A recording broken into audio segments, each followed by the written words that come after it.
Yeah, Flyers ended their 10-game losing streak with a win over the Islanders. Happy for the Flyers.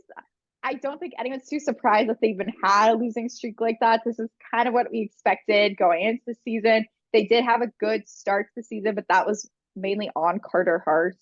Like you look at, again, we've said it so many times on here. If you look at that Flyers roster, especially their forwards, there's maybe two or three guys that you're like, that's an NHL player. Like that guy plays. The subtle shade from Sarah.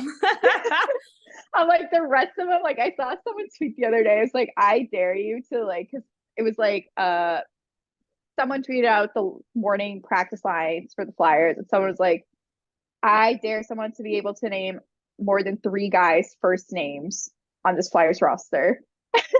Like, you know, that's a fair point. I'm like, it's not anyone that people like know. Like unless you follow the Flyers, you're not going to know who these guys are. Like they are so young, or they're just like random guys that were picked up to like fill spots because the Flyers have so many injuries.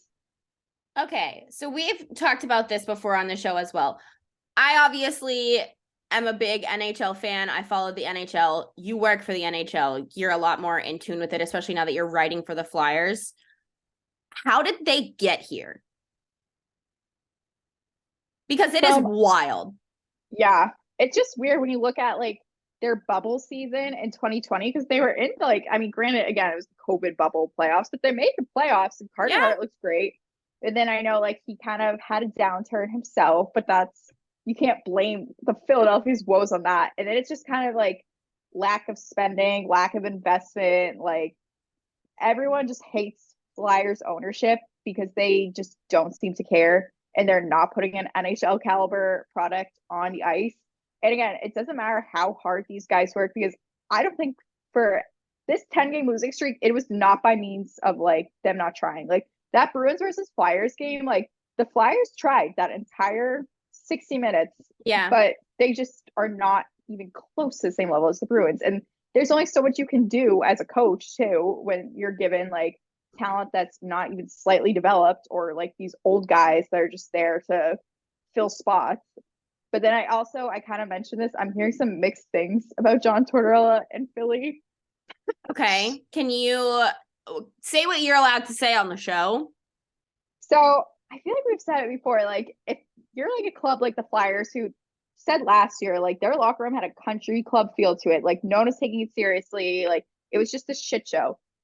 John Tortorella is definitely the guy you come in to like be like, all right, lay down the law, like conditioning, like all this. I think he's great for Philly in that sense. However, it's not a secret he's not someone that young players particularly like. And now you're putting him on a team there. It's I think the third or fourth youngest roster, but then also you need to develop all those guys. Like it's not like it's like one or two prospects that are just like top prospects. Like it's just a bunch of random young kids that have no NHL experience being thrown out there. And you have John Tortorella like screaming at them, killing their confidence, is what I'm kind of hearing. And then not going to name any names, but I think even some of the older veteran guys, like there are only so many veteran NHL guys on that Flyers roster, don't love how they're being treated by him because it's like, okay, we've been here now, like we're established in this organization. You just waltz in, like strip everyone of the C's, like or A's, whatever. And I'm like, the owner of this you. house. Yeah, like put people on the fourth line that are like the only like couple people that could be on a top line for the Flyers. Like, I don't know. I'm interested to see like over the course of the rest of the season how John Tortorella works out in Philly because I do want him to work out because I think he is like that guy that will steer them straight. But on the one hand, he's not given much to work with, but on the other hand, like you have to have respect for the young guys and the veterans, and he's just not known for that. Yeah. Yeah, I mean, I like the hire. It's just interesting when you do have a lot of young players and you know like their reputation.